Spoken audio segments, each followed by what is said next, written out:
嗰日咧，我就睇 Facebook 啦，見到我朋友洪宗庭師傅撳應玄壇，洪宗庭師傅好 hard sell 喎。咁咧見到一篇咧關於合爐同埋倒插香燭嘅文章啦，咁就引起咗一啲爭議。咁文章入面咧就提到咧，華人喪禮習俗裏面咧有師傅咧會將香啊同埋蠟燭倒插喺香爐裏面，再用法器哼一哼嗰張台嗰四個角啦，就表示拆除咗安寧嘅位置啦。咁呢個講法一出咧，咁我見到其實馬來西亞有幾位師傅啦，都唔止幾位，就指出啦呢一個做法本身可能係會有問題嘅。咁所以咧，我今次咧就想去撇除一啲情緒先，唔講邊個啱邊個錯唔講嘅，亦唔想一開始就話人哋迷信啊，或者亂講我冇呢啲嘢嘅。我咧只係想問一個最基本嘅問題：如果你話呢個係華人喪禮規矩，咁公開可查到嘅殯葬資料入面，到底有冇合爐要倒插香燭呢個講法呢？嗱，我暫時自己啦查過香港、台灣、馬來西亞等地嘅殯葬嘅流程啦、喪禮資料同埋相關禮俗嘅説明，的確係可以查到安寧、除靈、合爐、移香灰、設靈位、亡者入祖先牌位呢一套流程，即係話合爐呢件事本身唔係假嘅，係好合理嘅。咁亡者過身之後，唔係即刻就同祖先放埋一齊噶嘛，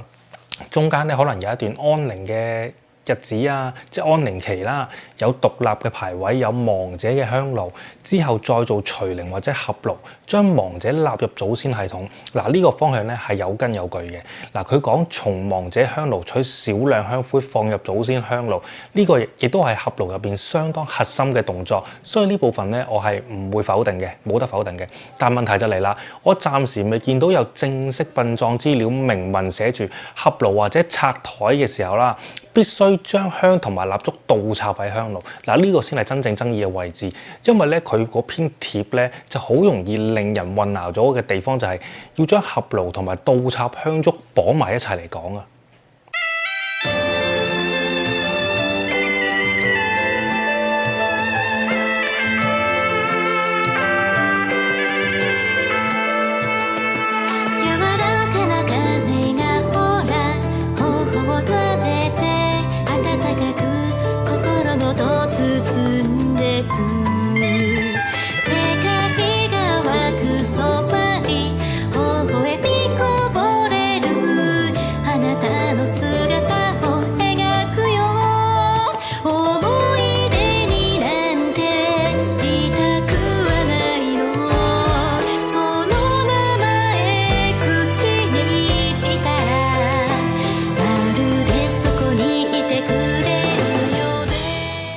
Hello， 大家歡迎大家收睇我頻道啊！咁我繼續講啦。咁啊，合爐咧係有根有據㗎啦，但係唔等於倒插香燭或者香啦，或者香燭啦，倒插落去個爐度係有根據嘅，唔一定嘅。因為移香灰咧係有根據啦，唔一定，但係就唔等於要敲台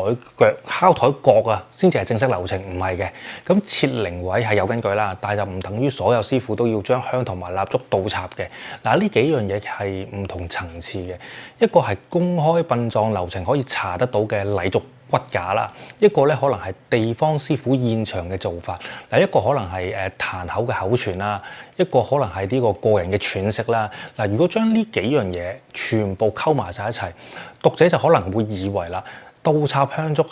係所有華人喪禮都應該要知道嘅一個標準嘅規矩，但係暫時咧，我睇到所有資料咧係唔支持呢個講法嘅，所以咧我會咁樣判斷啦。嗱，佢講合爐係正確嘅，佢講亡者暫時獨立供奉係正確嘅，佢講取香灰入祖先爐都係正確嘅，但係佢講香同埋蠟燭要倒插喺個合爐度，或者要拆桌啦，或者拆桌嘅正常程序啦，暫時咧係證據不足嘅。嗱，至於咧佢講有師傅啦會用法器去哼嗰張台嗰四個角，代表拆除安寧位置。嗱，呢個亦都未有正式嘅流程係支持㗎。嗱，我唔會話一定唔會有人咁做，我唔敢講嘅，因為民間喪俗同佛教壇口有好多地方性嘅做法，有啲係師傳啦，唔係師承啦，有啲係一啲口傳啦，有啲係未必會寫入去一啲公開嘅書籍度嘅。但係如果咧你要將一個做法啦，即係你呢一個做法，嗰時係華人喪禮裡面本來就係咁咧，咁就唔可以淨係一句有師傅會咁做咁簡單啦。你要講清楚喺邊一個地區啦，你邊個貫籍嘅，福建、潮州、客家、廣東、馬來西亞華人，你係邊一派嘅？係呢個殯葬嘅禮俗啊，定係道教嘅科儀先？係法教嘅壇口啊，定係師承嘅口傳先？定係某個地方嘅小群體嘅習慣？嗱，如果有人話呢個係一個古法，咁你就要問佢啦。喂，你係出自邊一本禮書嘅先？如果有人話呢個係喪禮正式規矩，咁請問邊本殯葬流程有寫到先？如果有人話呢個係某門某派嘅做法，咁請問你係邊個門派？你個師承係邊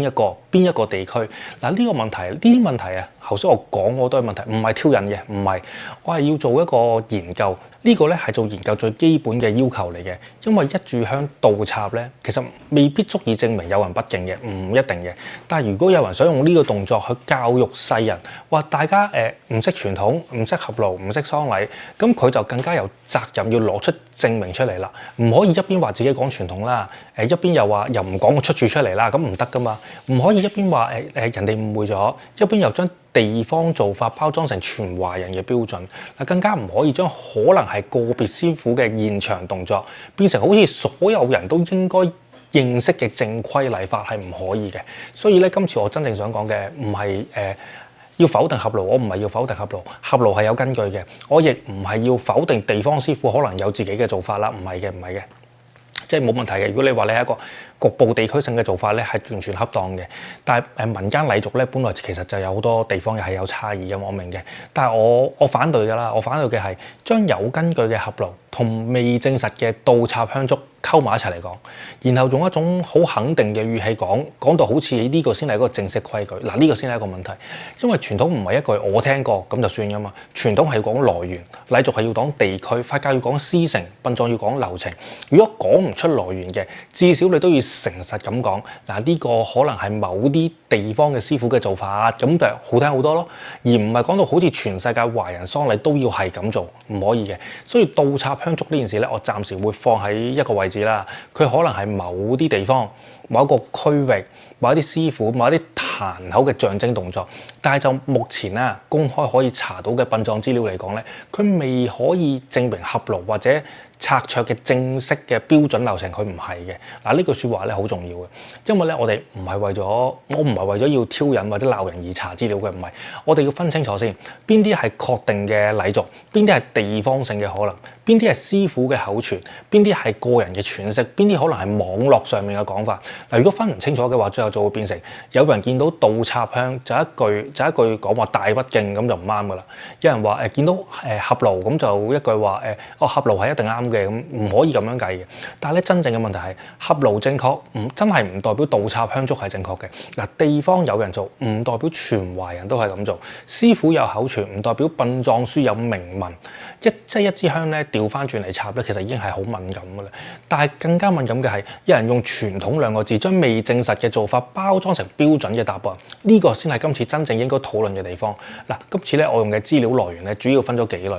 第一，台灣官方殯葬流程，例如好似宜蘭縣立殯葬管理所喪葬禮儀流程。嗱，呢份資料咧講到樹靈啊、做七啊、8日啊、對年啊、3年啊、除靈啊同合爐咧，亦講到合爐嘅時候，將亡者名字寫入去祖先牌位，並將少量香灰放入祖先香爐。第二，古禮方面咧，我參考咗儀禮史餘禮。嗱，古籍裏面有講餘祭、祝哭、副祭，亦即係亡者由喪祭過渡到祖先祭祀系統嘅脈絡啦。但係我要講清楚啊，呢個係支持副祭同埋入祖嘅概念，唔係倒插香啊。好啦，第三，馬來西亞華人喪禮方面咧，我參考咗公開資料可以查嘅馬來西亞華人喪族資料啦，以及當中列出嘅李永球、雲氣歸天馬來西亞華人喪禮考論呢一類研究嘅書目。嗱，呢啲資料可以支持大馬嘅華人啦，喪禮有做主啦、安寧啦、做七啦、8日啦、對年啦、除靈啦、合爐啦等等嘅流程，亦都提醒咗我哋唔同貫籍、宗教地區亦都會有唔同嘅做法。好啦，第四，咁香港方面啦，我只係用咗一般公開殯儀流程去做背景參考嘅啫，因為我喺香港其實就冇聽過要倒插香燭嘅，咁送咗咁多次殯都冇見過啦嚇。咁例如喺香港啦，我都有查資料嘅。雖然我知道我有查資料嘅。咁例如設靈啊、入殮啊、大殮啊、出殯啊、佛道宗教嘅儀式等等啦嚇。我唔會講到所有香港嘅所有殯葬書都冇寫，我冇，我即係我查咗大部分書籍啫。我只會講目前我查到嘅公開流程，未見到倒插香燭係列為呢個正式程序係冇㗎。所以咧，我今次嘅結論咧好清楚嘅。合爐有資料支持啦嚇，隨靈有資料支持啦，移香灰入祖先爐有資料支持啦，亡者入祖先牌位有資料支持啦。但係倒插香燭同埋呢個敲台角咧，暫時未見到係被公開嘅殯葬流程或者一啲鼓勵明文列為呢個正式嘅步驟係冇嘅。如果有人話呢個係地方嘅師承啦、壇口嘅口傳啦，我唔會否定嘅，可能係正確添，因為係你哋少部分人會做嘅事啊嘛。但係如果要講係全華人喪禮嘅標準規矩咧，就需要再攞出一啲地區啊、派別啊、師承或者一啲科本嘅證明出嚟先可以話係啦。嗱，我唔係話一定冇人咁做，我重申一次，我唔係話一定冇人咁做，我係話暫時未見到公開正式流程支持佢係標準嘅規矩啫。嗱，講到倒插香啦，其實前排啦。比較多人留意到嘅就係一套香港嘅電視劇入面嘅一個畫面啦。劇情咧入邊咧有一個女仔撞鬼，之後咧喺拜祭先人嘅時候咧，就將一炷香倒轉插翻喺香爐度。嗱，單純由戲劇畫面嚟講咧，呢個畫面係非常之有效嘅。點解啊？因為咧佢唔需要解釋。觀眾一睇就知道唔對路啊嘛，你明唔明啊？嗱，正常拜祭先人大家都知係點噶啦，即係點香啦、上香啦，即係裝香啦，係咪？咁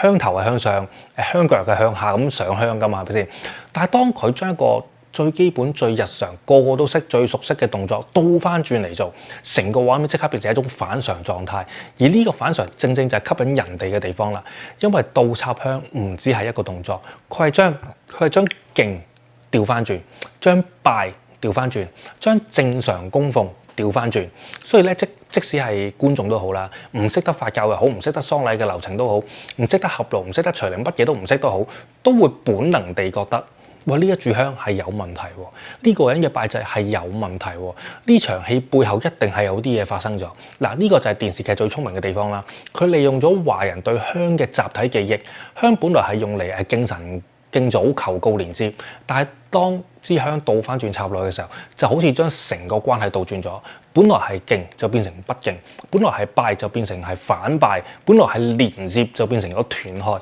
所以呢個畫面咧就好搶眼嘅，但係亦都正正因為倒插香呢個畫面太有衝擊力啦，所以去到現實討論啦就更加要小心啲，因為電視劇可以用倒插香嚟製造恐怖感。呢個咧係呢個就係今次我覺得馬來西亞嗰個貼啊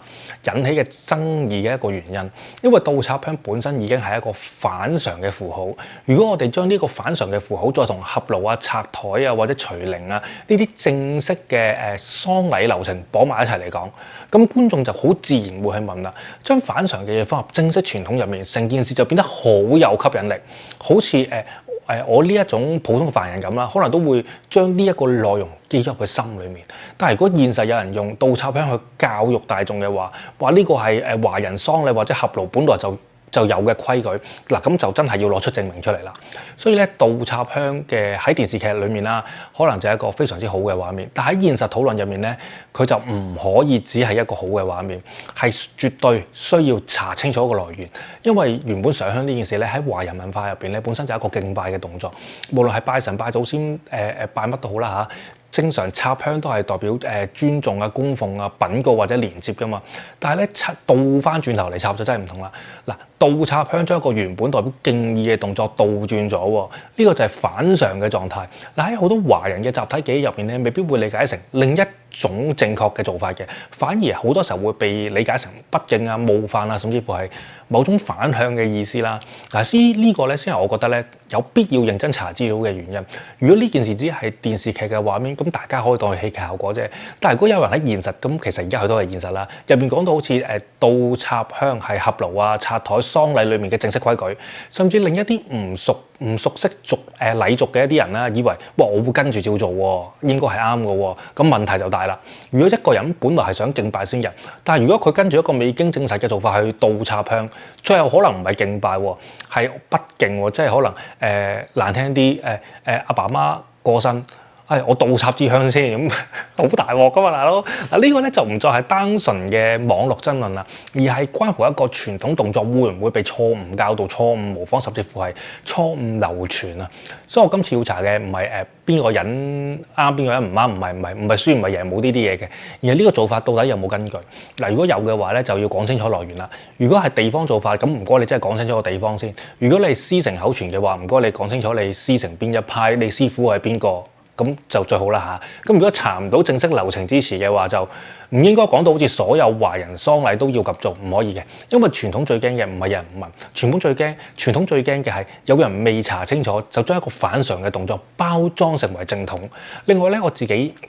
亦都有一個比較深刻嘅回憶嘅。嗱，以前咧我喺香港參觀某一啲比較古老嘅神功館啊，或者法教館啊，或者壇口嗰啲空間嗰度啦嚇，咁我曾經聽過一個説法嘅，大概意思係如果一個人拜師入門，佢係正常上香，咁啊代表承認咗呢個師門啦、呢個壇口啦，或者呢條香火線啦，但係他朝有一日，咁佢要離開師門啦，我唔再拜呢個壇啦，我唔再拜呢個師傅啦，我唔再承接呢一條線啦。咁聽聞就嚇，某一啲做法就係將支香倒轉插翻落去香爐度，代表呢段關係到此為止。嗱，我要講清楚先啦。嗱，呢個只係我當年聽翻嚟嘅説法啫，我唔會將佢講成係所有法教或者壇口或者所有師承都一定會咁做，唔係嘅，我聽翻嚟嘅啫。但係正因為啦，我曾經聽過呢個説法，所以當我見到有人將倒插香燭同喪禮啊、合爐啊、拆桌啊放埋一齊嚟講嘅時候，我先覺得喂，真係要查清楚先喎。因為倒插香喺我記憶入面咧，唔係一個普通嘅動作嚟嘅，佢唔似單純另一種插香嘅方法，佢更加似一個反向嘅聲明。正常上香係承認敬拜禮連接，咁倒插香可能就係喂調翻轉喎，喂離開斷開停止供奉喎。咁如果你睇完即係你睇完個貼啦，可能你入咗心，咁你有一日清明就去拜山嘅時候，你做翻同一個動作，咁啊可能瀨嘢噶咯。所以如果有人將呢個動作講成喪禮合爐入面嘅正常程序咧，我第一個反應咧唔會否定，我邊個咁即刻否定啫？你哋先係師傅係咪先？但係我一定會問啦，呢個做法到底係出自殯葬流程，係邊一個運作流程啦？係地區師傅嘅做法，法教壇口嘅口傳，定係後人將幾種唔同嘅儀式溝埋一齊嚟解釋啊？嗱，呢個回憶咧就係我今次想查資料嘅原因之一。咁多位朋友，我會留喺美國一段時間，有冇加州嘅朋友或者三藩市嘅朋友咧，可以 email 我嘅，咁啊約下我，等我再了解更加多美國嘅事，好冇？多謝你哋。頻道嘅觀眾朋友，小弟誠意邀請散落世界各地嘅你，只要如果你中意玄學或者法科，或者對各種靈異故事特別有興趣嘅話，我都好歡迎你哋加入我嘅 WhatsApp 群組，一齊分享自己嘅親身經歷同埋感受，亦都可以俾我啦收集更加多靈異或者神棍嘅故事，等我可以分享上 YouTube 俾唔同嘅朋友知道啦。咁我哋個連結咧就已經喺影片簡介嗰度啦，等緊你哋啊！